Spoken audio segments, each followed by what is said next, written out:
Brother Roish from India says that his sister is not very happy with her in-laws because they have customs and they, for example, force her to celebrate the Eids with her and not with her parents, etc. And her husband is a little bit easygoing, and he is always at the side of his parents and family.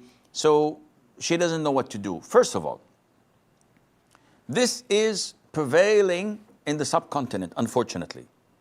India, Bangladesh, Pakistan, they have this concept of joint family, which I had spoken about so many times, and I don't think that it is wise to repeat it.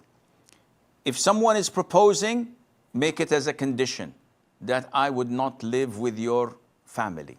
You have to give me, in Islam, as a woman, she's entitled for a separate accommodation. This is her right in Islam.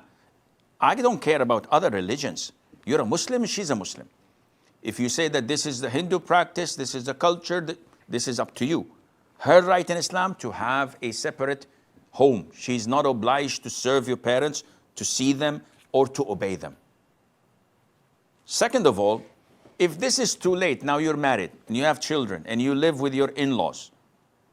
If you ask from your husband, he doesn't fear Allah Azza wa Jal. He's not a righteous person, and he would probably tell you either this or I divorce you. What to do? You have to try to balance things and utilize it to the best of your ability. This is your life. Either divorce or continue in this marriage with all its shortcomings. After all, it's better than being divorced most of the time. Sometimes it's not. Sometimes divorcing him is a better option for your religion, for your sanity, for many other reasons.